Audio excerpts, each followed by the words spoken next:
Dans cette vidéo, nous allons expliquer la notion de nombre dérivé. Prenons comme exemple la courbe représentative de la fonction cube, c'est-à-dire x puissance 3, ici représenté en bleu. Nous avons placé sur cette courbe le point A de coordonnées 1, 1. Nous avons placé également un point B orange qui a pour abscisse 1,6, mais que nous allons faire bouger sur la courbe. On dit que B est un point flottant. En rouge, nous avons tracé la droite qui joint A et B.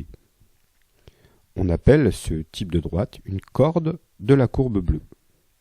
Le logiciel permet de calculer automatiquement la pente, ou le coefficient directeur de la corde rouge, ici 5,15. En vert, nous avons placé le point C qui a la même abscisse, 1,6 que B, et qui a pour ordonnée Y le coefficient directeur de la corde rouge, c'est-à-dire 5,15. Nous allons maintenant faire bouger B dans la direction de A vers la gauche jusqu'à l'abscisse 1,4. Comme nous avons activé la trace du point C, nous pouvons suivre son évolution et constater que la pente de la corde a baissé et vaut maintenant 4,4. Continuons à faire bouger B dans la direction de A jusqu'à l'abscisse 1,2.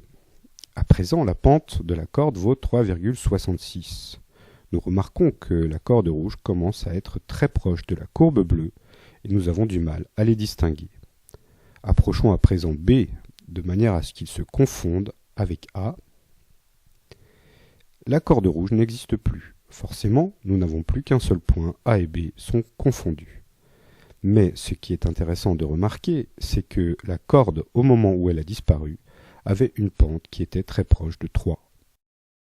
Le nombre dérivé f' d'une fonction f est la limite des coefficients directeurs des cordes AB lorsque le point B tend vers le point A. Autrement dit, si nous cherchons à écrire une formule, nous avons cette fraction f de B moins f de A,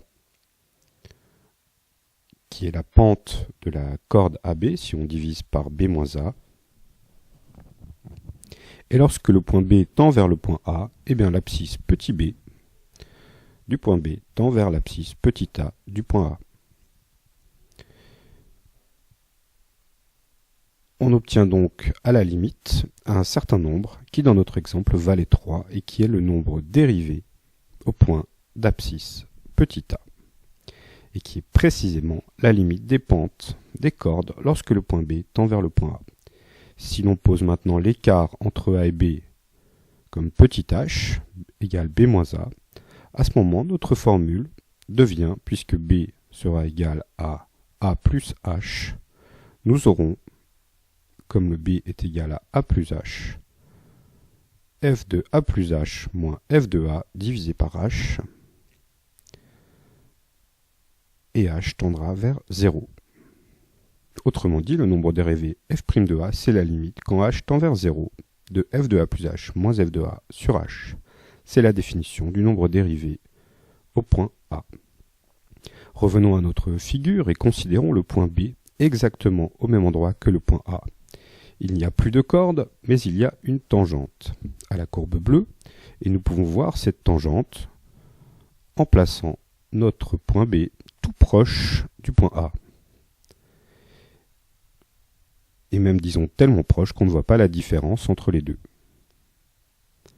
Il est intuitivement évident que la pente de cette tangente sera exactement la limite des pentes des cordes, c'est-à-dire 3 dans notre exemple. Par conséquent, une interprétation graphique très utile du nombre dérivé en petit a est qu'il s'agit en fait de la pente de la tangente à la courbe au point A. Revenons à notre définition du nombre dérivé de la fonction f en A. Revenons à notre définition du nombre dérivé de la fonction f en A et posons-nous la question suivante. Pourquoi est-il nécessaire d'utiliser cette définition compliquée avec une limite et pourquoi n'utilisons-nous pas tout simplement le fait que f' est la pente de la tangente en A? Tout simplement parce que ne saurait pas trouver le coefficient directeur de la tangente. En effet, si B est égal à A, autrement dit les points A et B sont au même endroit, l'abscisse de petit b est la même que celle de petit a, et donc b moins a est égal à 0.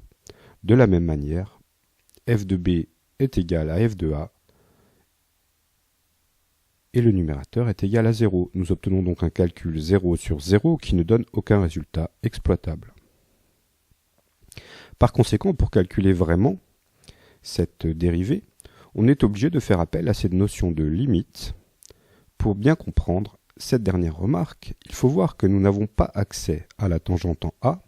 À la courbe, on pourrait bien sûr utiliser la commande du logiciel et lui demander la tangente en A, mais cette droite noire est déjà le résultat d'un calcul qui fait appel à des connaissances implémentées dans le logiciel à propos de la dérivée. Mais nous n'y avons pas accès autrement qu'en faisant tendre B vers A, de manière à faire coïncider les cordes avec la tangente à la limite. Par conséquent, la définition du nombre dérivé est une définition indispensable qu'on ne peut pas contourner.